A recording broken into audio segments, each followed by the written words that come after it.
Graça e paz, quero saudar a todos. Mais uma aula do nosso Instituto Bíblico Central, IBC, aqui da Igreja Batista Central de Campinas. Eu me chamo Marcelo e, como já estava planejado, hoje a gente não vai ter a aula presencial aqui no templo. A gente vem falando sobre missões e evangelização, mas na próxima semana a gente volta com esse formato, com a aula presencial e online também, tá? Com o mesmo tema que a gente vem tratando até terminar. Mas hoje eu, sem mais demora, quero apresentar aqui o Remondini, muitos já conhecem ele, que nos trará essa aula hoje, nesse domingo especial, nesse domingo de Páscoa, e cabe a mim então o prazer de poder aprender e poder conversar um pouco sobre esse assunto com ele. A gente vai falar sobre os desdobramentos da ressurreição de Jesus. Remondini, que Deus te abençoe. Vamos lá, vamos bater um papo sobre esse assunto aqui. Obrigado, Marcelo. É um prazer compartilhar da palavra do Senhor nesse dia tão especial. E eu gostaria de fazer uma meditação também nesse dia, no texto que está lá em Lucas capítulo 24, dos versículos 36 e 48. Gostaria de cumprimentar também aqueles que estão nos acompanhando pela internet. E se você puder nos acompanhar nessa leitura, Lucas capítulo 24, de 36 ao 48. E é um texto que diz assim: E falando eles destas coisas, isto falando dos dois discípulos que chegaram de Emaús, contando as novidades aos discípulos que estavam em Jerusalém, o mesmo Jesus se apresentou no meio deles e disse-lhes: Paz seja convosco. E eles, espantados e atemorizados, pensavam que viam algum espírito. E ele lhes disse: Por que estáis perturbados e por que sobem tais pensamentos aos vossos corações? Vede as minhas mãos e os meus pés, que sou eu mesmo. Apalpai-me e vede, pois um espírito não tem carne nem ossos, como vedes que eu tenho. E dizendo isto, mostrou-lhes as mãos e os pés. E não o crendo eles ainda por causa da alegria, e estando maravilhados, disse-lhes: Tendes aqui alguma coisa que comer? Então eles apresentaram-lhe parte de um peixe assado e um favo de mel, o que ele tomou e comeu diante deles.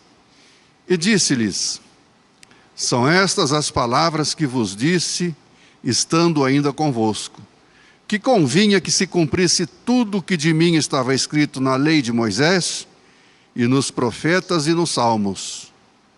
Então abriu-lhes o entendimento para compreenderem as Escrituras. E disse-lhes: Assim está escrito, e assim convinha que o Cristo padecesse, e ao terceiro dia ressuscitasse dentre os mortos, e em seu nome se pregasse o arrependimento para a remissão dos pecados em todas as nações, começando por Jerusalém. Até aqui o texto. Gostaria de, antes de andarmos o andamento, de orar, mas orarmos ao Senhor. Bondoso Deus, nosso Pai, nós te damos graças, nós nos rendemos diante de Ti, em especial porque o texto que o Senhor tem colocado diante de nós é um texto que nos traz alegria, que nos traz esperança, porque fala da ressurreição do Senhor Jesus, porque trata de uma morte que foi vencida, porque trata de um texto de cumprimento de promessas, e certamente, Senhor, é o centro da nossa fé, é o centro do credo cristão, a morte e a ressurreição gloriosa de nosso Senhor e Salvador Jesus Cristo. Que o Teu Santo Espírito venha nos conduzir a toda a verdade, nos ensinando verdades que o Senhor quer nos ensinar através do estudo dessa palavra. Assim nós Te agradecemos e pedimos a Tua direção, que fale aos nossos corações, que nos traga esse conhecimento maravilhoso de Cristo através da sua ressurreição. Assim nós oramos agradecidos do nome santo e precioso de Jesus, aquele que vive e reina para sempre. Amém. Amém. Amém. Muito bem, irmãos. Aqui então nós temos um texto que nós dividimos em três separações para podermos analisar melhor. E a primeira divisão desse texto, que ela está nos versículos 36 e 38, em que Jesus questiona a descrença, a dúvidas dos discípulos. A segunda divisão está nos versículos 39 a 43, Jesus dando provas concretas da sua ressurreição. E a última divisão, dos versículos 44 a 48, em que Jesus explica o significado do seu ensino fundamentado nas Escrituras. Então a ideia que esse texto, a ideia que o autor quer passar com esse texto, pegando um pouquinho os textos anteriores e os textos posteriores a essa passagem, é que Lucas, o autor do Evangelho, também é o autor do livro de Atos, ele tem a intenção de confirmar Teófilo. Nós não sabemos quem é Teófilo, mas pode ser alguém que tenha sugerido um estudo mais aprofundado, né? O fato é que Teófilo é o destinatário dessa obra de Lucas. E a ideia de Lucas aqui é confirmá-lo na fé. Isso está consubstanciado lá no capítulo 1, versículos 3 e 4, para que você tenha certeza das coisas que aconteceram. Então, o relato da ressurreição de Jesus deixa claro aqui, é lógico, na segunda intenção de Lucas, deixar claro para Teófilo que há três realidades aqui acerca da ressurreição de Jesus, que são acatáveis, que devem ser acatadas por quem tem contato com o texto sagrado. A primeira delas é a fé nas palavras de Jesus, é um fundamento a ser acatado. A segunda, naquela divisão que eu expliquei, as provas da ressurreição de Jesus identificam-no conosco, porque eles se identificam através, como Emanuel, como Deus conosco, ele se identifica com a humanidade através das nossas percepções, dos nossos sentimentos, né? Percepções humanas como sentido, tato, visão, paladar, né? Mas esses nossos sentidos, como fome, eles vão avançar, logicamente, para uma obra mais complexa, mais ampla de Jesus, que a teologia vai explicar como a expiação, que é por consequência da culpa. Logicamente, são temas que podem ser estudados posteriormente, mas a nossa humanidade tem necessidade dessa obra completa de Jesus, da expiação como consequência pela culpa, uma obra vicária que ela é realizada em nosso favor.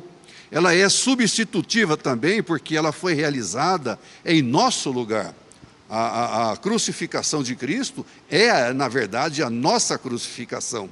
Mas ela é também sacrificial, porque ela foi realizada como sacrifício pelo pecado. Não esquecendo que Jesus é chamado de o Cordeiro de Deus, o Cordeiro que tira o pecado do mundo.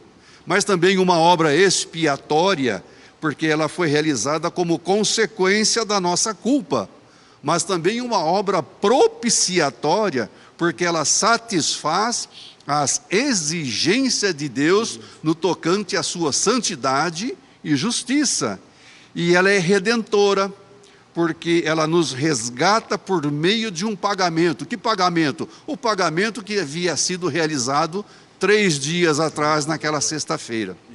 E por fim, é preciso que o próprio Senhor opere em nosso ser essa correta compreensão dessas realidades espirituais, a fim de que com a mente restaurada, com a mente renovada, compreendendo perfeitamente a sua obra, nós possamos anunciá-lo ao mundo. E é isso que acontece depois no próximo parágrafo. Depois dessa passagem, então, é que segue-se o ide. Então, essa é basicamente a ideia que Lucas quer transmitir a Teófilo e, consequentemente, está nos transmitindo as mesmas ideias nos dias de hoje. Perfeito. Mas, diante de tudo isso, o que é que a gente deve fazer? Diante de tudo isso que Lucas, então, apresenta, qual que é como é que a gente caminha? O que eu devo fazer isso? Como é que se torna prático para mim? Bem, Marcelo, o primeiro passo aqui que nós vamos dar, né, acerca desse texto é extrair a mensagem central, né? Num exercício de interpretação. Que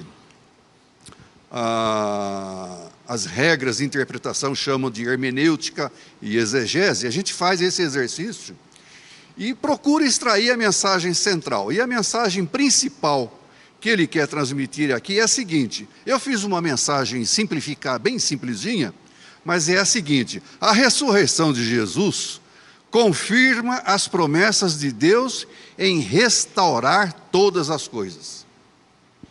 E essa mensagem central, ela tem como alvo, eu gostaria de deixar isso claro para os irmãos, eu gostaria de explicar aqui, através dessa mensagem central, 3 exigências práticas referentes à ressurreição de Jesus. Ok, vamos lá. Qual que é a primeira exigência? A primeira exigência prática aqui, Marcelo, é que a ressurreição de Jesus, ela convoca-nos à restauração da fé. Nos versículos de 36 a 38, nós percebemos ali que Jesus evoca aos seus discípulos a fé. De que maneira ele faz isso? Aquela agitação daqueles discípulos presos dentro daquele ambiente, ela se reflete num olhar, são incompatíveis, elas não combinam com aqueles que ouviram os pronunciamentos de Jesus durante o seu ministério terreno, andaram com Jesus durante 3 anos. Ia dormir e acordava com ele. Praticamente eles viveram aquela unidade, aquela comunhão de uma forma intensa durante 3 anos. Ouviram coisas que nenhum outro ser humano ouviu, porque em João é descrito ali que, se fosse possível escrever tudo que Jesus falou, ensinou e realizou, nem todos os rolos seriam possíveis, né? Então há muito conteúdo, mas eles tiveram esse privilégio, né? O próprio apóstolo João, na sua carta de 1 João, no capítulo 1, versículo 1, ele diz assim: o que era desde o princípio, o que temos ouvido, o que temos visto com os nossos próprios olhos, que contemplamos e as nossas mãos apalparam com respeito ao verbo da vida, o que temos visto e ouvido, ali repete, vos anunciamos também a nós. Ou seja, no final do 1º século, João aqui está combatendo uma heresia chamada gnosticismo, né? É uma heresia que não nega Jesus, mas negava a sua humanidade, né? Jesus era chamado por esses gnósticos no final do 1º século, mas eu creio que esse conceito gnóstico não nasceu no 1º século, mas nos dias da crucificação já era corrente entre o pensamento helenista, né? Mas essa ideia aqui poderia muito bem ser encaixada no texto, porque o próprio Jesus diz: olha, eu não sou um fantasma, eu sou de carne e osso, né? Mas também a ressurreição de Jesus, ela convoca a restauração da fé, porque a ausência de fé, ela é uma distorção da verdade. No texto de Mateus 17, 14, que é aquele texto que fala sobre a transfiguração de Jesus no monte, ali estavam três apóstolos convidados, 3 discípulos separados, são 3 discípulos que desfrutavam de uma comunhão mais profunda com Jesus. Eles são convidados a subirem ao monte, e ali sobem Pedro, Tiago e João, e quando eles têm aquela visão do Cristo num corpo glorificado, conversando ali com Moisés e com Elias, Pedro resolve ficar, vamos ficar por aqui, porque aqui está bom demais, né? Mas Jesus disse: não, vamos descer, porque a coisa não é bem assim. E quando eles descem do monte da transfiguração, o que acontece? 9 discípulos estão lá embaixo, Um homem apresenta um filho que está possesso de um demônio, o demônio quer matar o seu filho, e Jesus, então, ele recebe aquele apelo daquele pai com o coração quebrado, já não tem mais esperança, e fala: Senhor, aumenta a minha fé, porque eu não tenho mais o que fazer. Então Jesus, o que ele faz? Ele censura aquele grupo aquele grupo que tem andado e caminhado com ele com palavras duras. Jesus os chama de geração incrédula e perversa. Até quando? E Jesus vai lá, ele expulsa o demônio, mas depois ele é interrogado pelos discípulos: Senhor, o Senhor conseguiu tão fácil, por que nós tentamos aqui embaixo, nós 9 aqui tentamos e nós não conseguimos? E Jesus responde: o problema de vocês é fé. Falta fé. Na sequência, se você seguir a resposta, mas essa casta só sai com oração. Não, vocês não têm fé nem mesmo para orar.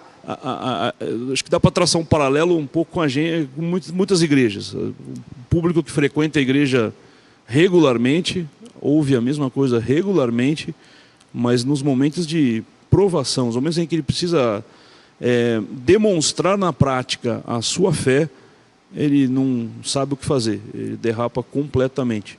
Muito, talvez, conhecimento teórico e pouca prática de vivência, de convivência, de caminhar, né? Eu acho que muitos deles tinham muita informação na cabeça, mas sem compreensão completa do que estava acontecendo, do que era, quem é esse, o que Jesus tinha para a vida deles, na minha opinião, não sei. Em muitas situações nós não somos diferentes daquele público que diariamente se assenta diante da TV para assistir um telejornal. Sim. E no dia seguinte você pergunta para ele: qual foi a principal manchete de ontem? Eu não lembro, né? Parece que nós estamos vivendo o próprio filtro realidade pelo qual você interpreta tudo isso. Acho que o próprio filtro pelo qual você interpreta tudo isso, né? A cosmovisão sua. Mas aqui, Marcelo, nessa primeira passagem, nessa primeira divisão, Jesus faz 2 perguntas que são fundamentais. Qual a razão da perturbação de vocês? E a segunda pergunta: qual é a dúvida? Qual o motivo para a dúvida? Essas são perguntas contundentes e são perguntas retóricas, né? Só tem uma resposta: não sei, não sabemos, né? Eles não tinham argumentos justificáveis para responder para Jesus naquele momento, né? Então os discípulos deveriam estar com a resposta na ponta da língua. Depois de 3 anos andando com o mestre, ouvindo, deveria estar na ponta da língua. Afinal, foi uma caminhada, foi um curso semi-intensivo, né? Exato. Eu acho que para a cultura de hoje existiria mais a coisa da desculpa. Hoje a gente tem uma geração mais de desculpinhas, né? Geralmente de terceirização. Né? A gente facilmente ia inventar alguma coisa que terceirizasse a responsabilidade aqui. Exatamente. Diante dessas perguntas. Exatamente. Aquela aparição repentina, ela não deveria ser assustadora. Apareceu do nada, meu Deus, eu levei um susto aqui. Não deveria ser assustadora. Naquele domingo de Páscoa, a alegria deveria estar ocupando o lugar da dúvida. Contudo, olha o que acontece. A dúvida não é só deles. A dúvida é uma característica humana. Todos nós temos problema com a dúvida, com a falta de fé. Quer ver um exemplo bíblico aqui? João Batista. Ele foi avaliado por Jesus, né? Jesus cita João Batista como, dentre os nascidos de mulher, ele foi o maior. Entre os humanos, ele não teve ninguém como João Batista. Mas em certo momento da sua vida, João Batista, lá no cárcere, ele tem dúvida e manda perguntar aos seus discípulos: vão até Jesus e perguntam: tu és aquele que haveria de vir? Ou devemos esperar algum outro? Lembrando que João Batista, ao batizar Jesus lá no Jordão, ele está naquele momento em que ele vê o Espírito descendo, o Espírito Santo descendo, numa forma de pomba, e segue-se a isso uma voz que vem do céu: este é o meu filho amado, em quem tenho grande alegria. João Batista participou dessa experiência, mas agora ele, olha aqui que pergunta: É você mesmo ou será que temos que esperar um outro? Então a dúvida, ela é intrinsecamente, ela é particularmente humana. Agora, Lucas, ao escrever sobre a ressurreição, ele tinha como alvo tirar essa dúvida de Teófilo. Ele tinha como intenção confirmar a fé de Teófilo nas promessas de Deus em redimir para si um povo exclusivo e santo. E Jesus é essa fonte de fé que ele concede a fé e aperfeiçoa esta fé.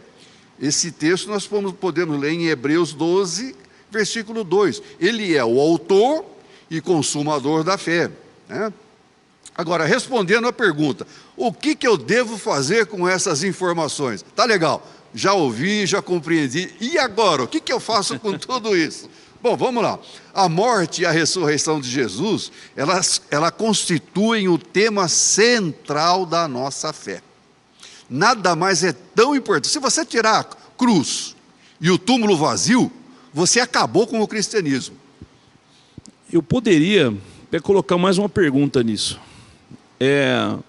De todos os acontecimentos, como o nascimento de Cristo, como os seus ensinamentos, o seu caminhar com os discípulos, o seu discipular, os ensinamentos que ele deixou, e a morte e a ressurreição. A morte e a ressurreição são mais importantes do que tudo o que aconteceu. Porque eu falei como uma pergunta, mas que até eu mesmo respondi, né? Ele nasceu, ele ensinou, ele deixou todo um ensinamento, e você fixar só nisso, sem a morte e sem a ressurreição, nada disso teria valido? Estou errado? Veja bem... Eu exagerei. Não, nós dissemos aqui na mensagem, lembra da mensagem central? Que a morte e a ressurreição, elas representam o cumprimento das promessas de Deus. Deus estabeleceu alianças, desde Gênesis, né? Estabeleceu uma aliança com Abraão, de fazer benditas todas as famílias da terra, lhe daria um herdeiro. Estabeleceu uma aliança com Moisés, uma aliança palestiniana, a aliança mosaica. Estabeleceu uma aliança com Davi, com um reinado sem fim, com o seu descendente. Perfeito. Ele estabelece uma nova aliança, e agora, o que nós estamos vendo aqui é o cumprimento de tudo aquilo que foi estabelecido por Deus. As alianças de Deus têm que se cumprir. E esse cumprimento vem agora através da obra de Jesus. Nós estamos no ápice do cumprimento de tudo que foi dito lá no passado, né? Agora, a morte e a ressurreição de Jesus constitui o tema central, porque lembrar desse tema depende a nossa saúde espiritual em toda e qualquer circunstância. Ou seja, circunstâncias boas ou não. Por quê? É na perseguição por ela. Vamos para o lado prático agora.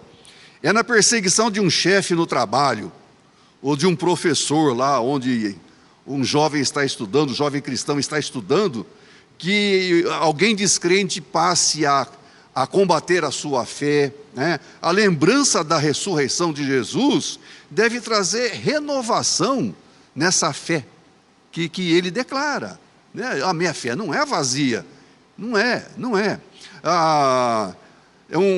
Uma outra situação aqui, na amarga constatação de um laudo médico, você vê que a vida humana é frágil ao ler um diagnóstico médico te indicando que você precisa fazer um tratamento ali, que você tem medo, você precisa passar por uma cirurgia. Você lembra, Jesus ressuscitou. Eu estive, Marcelo, durante 15 dias numa UTI, aguardando para fazer uma cirurgia de ponte de safena, uma revascularização do miocárdio. Como eram 3 artérias entupidas, eu precisei aguardar. E durante esses 15 dias em que eu aguardei, os médicos que me monitoravam, você sabe que uma UTI é o lugar mais sombrio do mundo e gelado, né? O ar-condicionado ali parece que ele funciona além do normal para evitar a proliferação de bactérias. E eu lembro que atrás da minha cama tinha um banheiro. E eu estava deitadinho aqui, monitorado, mas eu poderia ir ao banheiro? Não. Se eu tivesse que dar 2 passos para ir ao banheiro, eu tinha que acionar um alarme, um enfermeiro viria, ele me retiraria da cama, me colocaria numa cadeira de rodas e me levaria para o banheiro que ficava 2 passos atrás da minha cama. E a justificativa para isso: se você puser os pés no chão, você pode morrer. Se você espirrar, a sua artéria pode se romper. Pois eu fiquei 15 dias sem necessidade. Eu falava comigo: por que 15 dias, meu Deus do céu? Porque eu não sou operado amanhã ou depois de amanhã. Mas eu comecei a entender depois que Deus estava me ensinando uma lição muito importante. A sua vida é frágil, a ponto de não poder suportar um espirro, mas eu estou te sustentando aqui nessa UTI. Então, quando nós passamos por essas situações, nós temos que nos lembrar da ressurreição de Jesus, e quando lembramos dessas realidades espirituais, elas nos trazem paz. Jesus é a ressurreição, é a vida, mas Ele quer nos despertar a fé nessa realidade espiritual. Ele não é um ser mitológico, Ele é um ser real, Ele vive. E quando lembramos disso, nós temos que nos confortar diante das piores notícias. Isso pode nos trazer o quê? Fé. Isso. E a fé traz tranquilidade ao coração. A ressurreição de Jesus é a base da fé. E isso é prático. Isso não é algo teórico. E junto com a prática, eu gostaria de acrescentar, isso deve trazer-nos gratidão por tudo que Ele realizou por nós. Essa sua experiência que você mencionou da UTI, e a frase que você falou: por que, Senhor, esses 15 dias? Ou por que UTI? Por que eu estou passando por isso? Imagine isso nos 2 últimos anos, com pandemia, famílias que perderam pessoas amadas e queridas,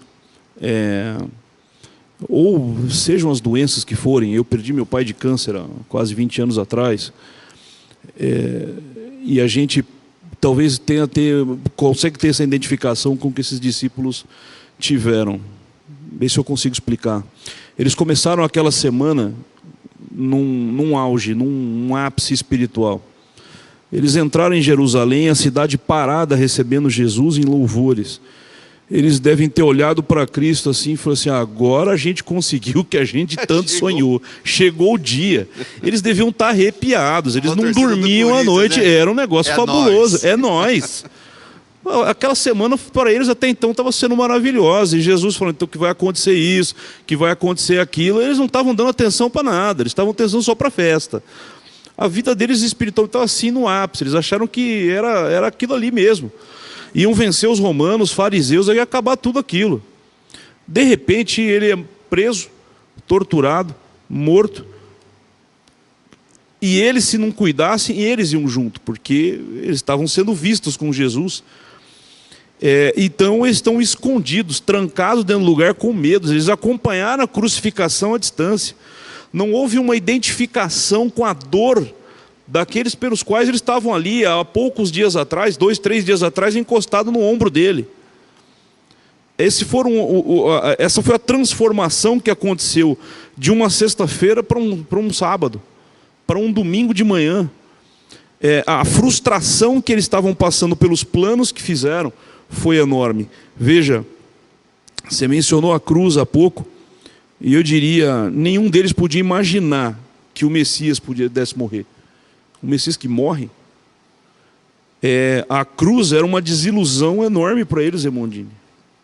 Só que, às vezes, para a gente não consegue compreender muito bem, mas parece que a cruz, ela é desnecessária. Não é louco? Quando eu estou passando pela provação, passando pela dificuldade, eu fico, mas por que essa cruz? Quando, na verdade, eu me esqueço de se eu quero me seguir a Cristo, toma a minha cruz e sigam. Eu tenho que morrer para mim mesmo, não são os meus ideais, os meus planos. Então a gente vai ficar facilmente nessa coisa do, mas por quê? E a ressurreição, ela nos convida a restaurar a nossa fé.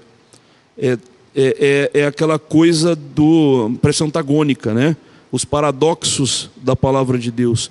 É da morte que vem a vida. Exato. Né? Sem cruz eu posso fundar uma religião. Com certeza. Mas sem a cruz não há cristianismo. Não há cristianismo. Uma vez que, então, que a ressurreição de Jesus nos leva a apegar a fé, ela nos convida a crer em suas promessas, há um segundo aspecto agora, que na segunda divisão, eu disse para vocês no começo, lá nos versículos 39 a 43. A ressurreição de Jesus, ela satisfaz as necessidades humanas. Para desfazer dúvidas, Jesus, ele lhes dá prova de sua volta à vida. Né? Hoje há uma conversa assim, muito acirrada acerca de comprovação científica. Né? Sem comprovação científica, o que passar disso é chamado de negacionismo. Né? Jesus é o primeiro a trazer comprovações, e eu vou dizer aqui, científicas e espirituais acerca da sua própria ressurreição. Mas ele trabalha isso dentro de um espectro humano, ele usa os sentidos humanos. Ele traz a certificação da cruz, dizendo assim, por exemplo, usem os seus olhos, vejam as minhas mãos, vejam, olha aqui, abram os olhos, vejam para mim, olhem para as minhas mãos e meus pés. Ele apela para o tato, olha aqui, sintam os efeitos dos cravos nas minhas mãos e pés. E por fim ele apela, eu acho que aqui é o mais importante, é o paladar. O que nós vamos comer agora? Eu me divirto, eu me alegro quando eu vejo essa atuação de Jesus. Né? Os sentidos humanos, eles nos identificam com o Jesus homem. O Jesus Deus, o Filho, nos faz idôneos, portanto, para a glorificação, porque o Jesus homem, ele surge glorificado, e uma vez que o Jesus homem é glorificado, porque ele é Deus, ele está dizendo assim, vocês agora são idôneos para participar desta natureza glorificada, dessa natureza gloriosa, santa, para a qual Deus vos chamou. Eu não chamei vocês para aprenderem algumas coisinhas, eu chamei vocês para um estado de glória eterna. Logo, assim como ele é, nós o veremos. 1 Coríntios 13, 12, está dizendo isso com todas as palavras. Paulo fala, assim como ele é, nós o veremos. Ou seja, assim como ele se apresentou com um corpo físico, com as marcas da cruz e comendo peixe, nós o veremos porque seremos semelhantes a ele. E já somos, pela fé já somos. Jesus comeu um peixe assado na presença de homens cheios de dúvidas. Se a heresia gnóstica já tinha defensores lá nos dias de Jesus, né, como eu disse aqui, Teófilo e Lucas são gregos, né, e esse conceito era talvez muito difundido, não sabemos dizer, isso é pura especulação, mas com certeza lá em 1 João, no final do século, esse assunto já vai tomando corpo, né, e passa a ser um problema sério para a igreja, porque tem mestres gnósticos infiltrados ensinando dentro da igreja. Bom, vamos deixar a especulação de lado, mas aqui esse assunto cai por terra, porque Jesus fala, ei gente, não sou um fantasma não, sou eu, viu? Sou eu. A ressurreição de Jesus, ela tem aqui, nesse texto, ela vai apaziguar a dúvida dos discípulos e vai apaziguar, inclusive, as nossas próprias dúvidas através da paciência. Qual é a paciência de Jesus aqui, pessoal? Não sou um fantasma, sou eu mesmo, vejam. E para terminar, vamos comer alguma coisinha? Não, vamos comer uma coisinha? Um churrasquinho de peixe, então, vamos lá. Churrasquinho de peixe. Isso apazigua o coração, mas por quê? Porque aqueles corações agitados pela surpresa, né, experimentam agora a paciência de Jesus, a sua longanimidade. Ele trabalha em corações agitados, desfazendo dúvidas. Agora vamos trazer isso aqui para um contexto mais judaico. Na cultura judaica, a comunhão era algo sério e se exercitava numa prática de compartilhar uma refeição. Essa cena apresenta agora luzes dessa continuidade, dessa comunhão que não se encerra naquela saleta de homens descrentes, amedrontados. Isso aqui é a cena para um evento que vai ter continuidade no porvir, no futuro, porque Lucas ainda, no capítulo 22, versículo 18, ele diz assim: Jesus, durante a última ceia, antes da crucificação, ele diz: tomem do cálice e repartam entre vocês, porque de agora em diante não mais beberei do fruto da videira, até que venha o reino de Deus. Ou seja, há uma continuidade nessa comunhão santa, depois da sua ressurreição e depois da volta do Senhor, quando estivermos com Ele, já no nosso destino final, essa comunhão, ela permanece, essa comunhão do alimento, do estar junto, não é algo que termina aqui, mas é algo que vai ter continuidade. Nossas necessidades, ainda que passageiras, elas tendem a aumentar com o tempo, em face das muitas dúvidas, né, que nos tomam de assalto todos os dias. Como os primeiros discípulos, nós temos as mesmas crises, mas a ressurreição de Jesus vai nos dizer: calma, pessoal, calma, desacelera, tira o pé do acelerador, coloca o pé no freio. O que mudou foi a situação de vocês. Suas necessidades agora serão saciadas para sempre. E que necessidades? Pão. Ele é o pão da vida. Se há uma continuidade dessa comunhão lá no porvir, nós estamos aguardando com expectativa. Mas naquele momento, a maior necessidade daquelas pessoas, naquele aposento, era espiritual. A maior necessidade era de crer. Creia. Então somente creia. Aí você fez aquela pergunta prática: e agora então? O que eu faço com isso? Para onde que eu vou? Essas ondas de ansiedade, de preocupações e dúvidas, sempre farão parte da natureza humana. Nós nascemos com a marca de Adão.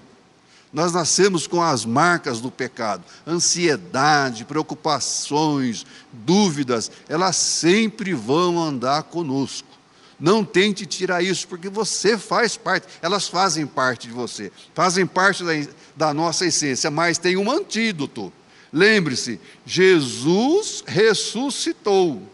Já nós estamos agora, segundo Efésios capítulo 2, versículo 6, assentados nas regiões celestiais em Cristo Jesus. Ainda que eu tenha todos esses problemas, eu vivo as minhas preocupações agora, mas eu já estou nas regiões celestiais. Ainda não, mas já sim, mas já. Né? É difícil entender? Mas talvez, mas é isso. É isso. Né? As dúvidas vão nos assaltar, elas vão nos tomar de assalto, né? E de que maneira, de que forma prática eu vou apresentar isso para vocês? Durante os 2 últimos anos, e parece que agora que a OMS declarou que o estado de pandemia vai continuar, né? Então as preocupações continuam também. Será que meu emprego vai continuar? Será que eu vou continuar ainda trabalhando, mesmo que em casa? Será que o tratamento médico vai dar certo?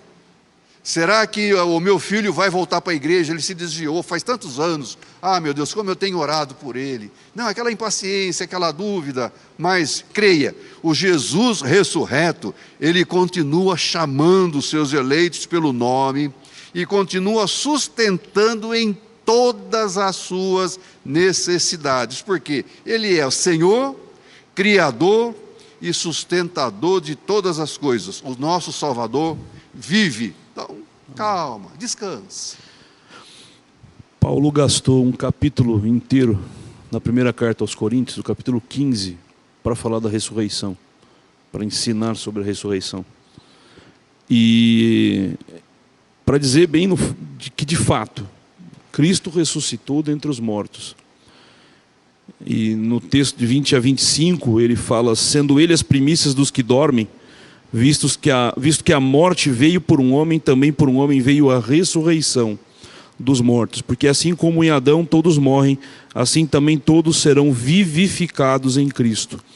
Cada um, porém, por sua própria ordem, Cristo as primícias, depois os que são de Cristo, na sua vinda. E então virá o fim, quando ele entregar o reino de Deus e Pai, quando houver destruído todo o principado, bem como toda potestade e poder, porque convém que ele reine até que haja posto todos os inimigos debaixo dos pés. Por que eu pensei nesse texto, enquanto você falava, Daniel, é que nós somos participantes dessa ressurreição de Cristo. E isso é muito grande, isso é gigantesco para nós como salvos. Em segundo lugar, que talvez eu pudesse usar uma palavra um pouco mais assim, é como se fosse um campeonato em que eu já sei quem ganha, e ele sempre vai ganhar. Então eu vou viver como eu tenho que viver todos os meus dias, mas eu sei que esse meu Senhor, ele já venceu. Não é uma batalha que ele ainda vai ter que travar para saber quem ganha. Ele já venceu. E eu sou participante disso. Amém. Né? Glória a Deus. Então, uma vez que a ressurreição de Jesus, relembrando aqui, né? Uma vez que ela nos impulsiona, ela nos convida à fé e nos satisfaz em todas as nossas necessidades, há um terceiro aspecto a ser colocado em prática aqui. E esse terceiro aspecto está na última divisão do texto, que é de 44 a 48. E o teminha que eu coloquei aqui para essa passagem é: a ressurreição de Jesus, ela é acatada por mentes restauradas. O que fazer para ter uma mente restaurada? O que eu posso fazer para mudar meu jeito de ser? Será que eu devo fazer yoga? Me matricular aí com um bom professor de yoga? Será coach, que eu preciso? Né? Se coach, você, né? Coach. Você poderia me indicar aí uma editora aí com alguns bons autores de livros de autoajuda? Autoajuda. Ouvi dizer que tem caras bons aí, tem bons escritores, né? Será que eu deveria praticar um hobby? Ou, quem sabe, aí, comprar um pet para dedicar assim. Hoje está na moda ter cachorrinho. Você vê alguns casais hoje, só abrindo um parênteses rapidinho aqui, já ouvi gente dizendo assim: olha, quando eu casar eu quero uma casa, eu quero um gramado e um esposo ao meu lado e um cachorrinho. Será que isso vai satisfazer minhas necessidades? Não creio. Olha, tem duas respostas aqui nessa passagem que vão nos abrir agora o entendimento acerca do que é ter uma mente restaurada, uma mente curada, uma mente aberta para essa realidade da ressurreição de Jesus. Primeiro, somente as Escrituras têm poder para transformar. E isso está lá no versículo 45. Deixa eu relembrar aqui o versículo 45. Versículo 45, acho que o vento virou aqui, não, está aqui. 45 diz assim: então abriu-lhes o entendimento para compreenderem os livros de autoajuda. Não. Abriu-lhes o entendimento para compreenderem as Escrituras. Né? Lembrando que a Bíblia hebraica daqueles dias tinha a lei, né? Os salmos e os profetas. Ok, mas importava também, ainda Jesus diz, importava que se cumprisse tudo que de mim está escrito. No versículo 44b, toda a Escritura, de Gênesis a Apocalipse, apresentam a pessoa de Cristo. Todas as Escrituras. Mas aí você pode perguntar: como posso saber se a minha mente foi restaurada e não somente informada? Né? Eu conheço pessoas que leem e explicam a Bíblia de cor e salteado, mas não creem numa linha. Né? Então, como eu posso saber se a minha mente é curada, restaurada, restabelecida, transformada, ou se eu tenho apenas retido informações bíblicas? Bom, o próprio texto, ele vai dar alguma dica aqui. Primeiro, envolvendo-se com Jesus para servi-lo. Se você tem uma mente restaurada, você vai se envolver com Jesus. E ele dá duas maneiras aqui pelas quais você pode se envolver com Jesus. Primeiro, através de uma experiência pessoal pela fé. No versículo 48, ele explica isso. E destas coisas vós sois testemunhas. Vocês andaram comigo. Vocês participaram de todas as experiências. Vocês viram, ouviram e vocês até fizeram. Vocês expulsaram demônios. Lembra quando eu enviei de 2 em 2? Lembra quando eu enviei mais 70? Vocês voltaram alegres. Ai, Senhor, que alegria! Os demônios nos obedecem. Mas Jesus responde: vocês devem se alegrar porque o nome de vocês está escrito no livro da vida. Então, envolva-se com Jesus. E o segundo, através de um testemunho pessoal até os confins da terra. Qual é o envolvimento? Versículo 47. E em seu nome se pregasse o arrependimento e a remissão dos pecados em todas as nações, começando por Jerusalém. Envolvimento com Jesus. Eu me envolvi com Jesus, eu trabalho, eu me envolvo na obra, eu procuro saber se há alguma coisa que a igreja precisa de mim, eu estou envolvido com Jesus. Mas se eu faço com amor, se eu faço com fé, com dedicação, eu estou envolvido com Jesus. Se eu tenho compromisso com a sua palavra, eu estou envolvido com Jesus, né? A agonia da cruz daquela sexta-feira e a espantosa contestação do túmulo vazio no domingo constitui-se na amorosa didática de Deus para restaurar todas as coisas, inclusive o Remondini. Creia, ovos de Páscoa, Marcelo, escuta uma coisa aqui, o ovo de Páscoa não traz alegria perene, apesar de ser gostoso e doce, mas ele não traz alegria perene, e alguém diz que ele ajuda, né, no incremento aí, no aumento da serotonina, endorfina. Isso traz uma certa alegria, eu não sei. Exato, o açúcar tem essa possibilidade, essa ação também, ela vai te dar prazer, né? Eu estou com um cartão amarelo já chegando no vermelho, porque o médico me disse: olha, cuidado com o seu nível de açúcar, né? Então, por enquanto, não me traz tanta alegria, me traz mais vontade. Mais problema. Apesar que tem chocolate sem açúcar, não é a mesma coisa, mas esses dias, se puderem me dar chocolate sem açúcar, o Remondini agradece. Okay. Né? Mas há quem se alegre durante 15 minutos e destrói. Aquele ovo de Páscoa gigante vai embora. É uma alegria que dura 15 minutos, outro deixa um pedaço para o dia seguinte, mas vai acabar de qualquer jeito. Mas a fé em Jesus é uma dádiva redentiva, operada pela alegria da manifestação da vida em Cristo Jesus, transformando mentes que acolhem com docilidade a salvação de Deus. O doce do chocolate só engorda, mas o doce da graça gera vida para toda a eternidade. Amém. Eu recebi um vídeo, e eu não sei se é meio estranho falar de vídeo quando você recebe, né? Porque a internet pode ser uma bênção e pode trazer alguns problemas também. Mas eu recebi um vídeo lá, não sei o nome da pessoa, por isso mesmo não quero citar aqui, mas tratava-se, parece que era um pastor, um membro de uma igreja, que ele orava dizendo que ele queria ouvir a voz de Jesus.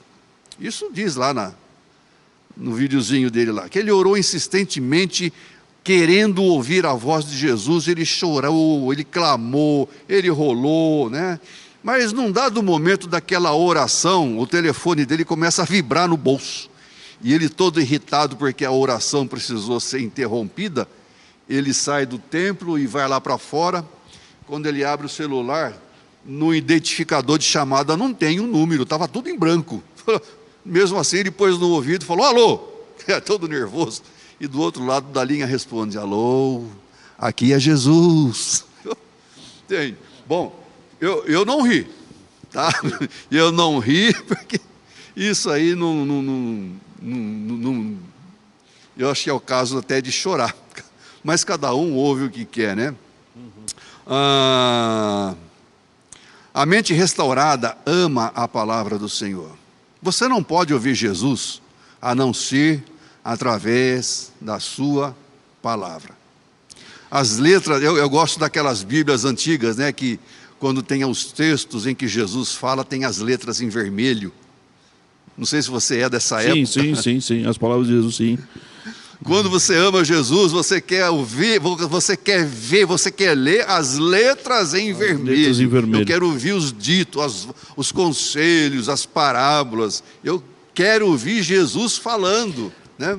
A mente transformada, usando a expressão que você usou aqui, ela busca incessantemente contemplar e crescer nessa contemplação do seu Senhor. Exatamente. Ela não é uma coisa que você faz simplesmente por disciplina prática, mas é uma sede da alma, da mente transformada, buscar contemplar e crescer na contemplação a Deus, né? Exatamente. Mas o ouvinte restaurado não é somente aquele que se atém à palavra, que tem em alta estima, que a lê com temor, com tremor e a aplica, né? Mas uma mente restaurada, ela também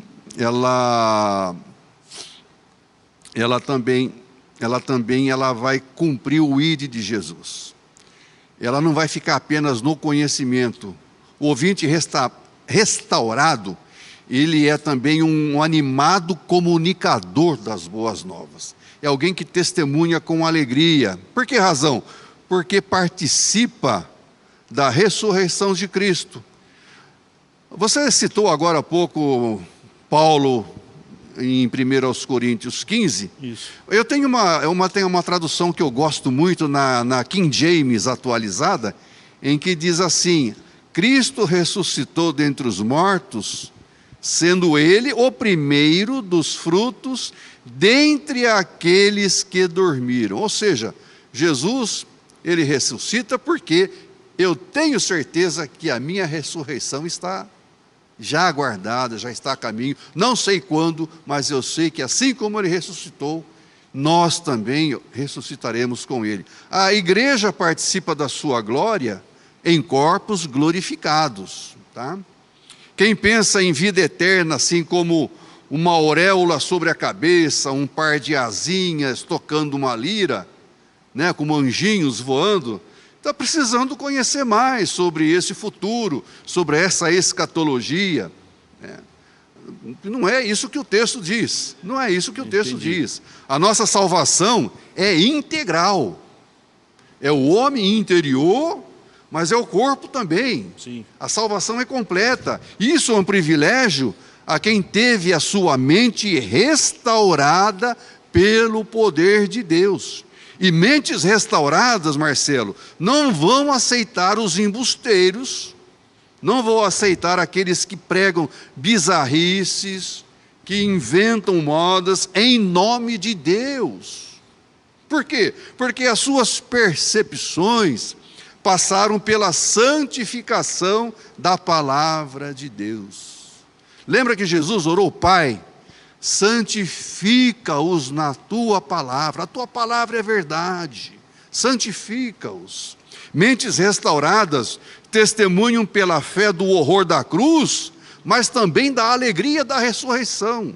A cruz e o túmulo vazio trazem desdobramentos eternos, desdobramentos perenes, lembrando que, como disse no começo, a mensagem principal desse texto, dessa pequena passagem, a ressurreição de Jesus, ela confirma as promessas de Deus em restaurar todas as coisas. Como?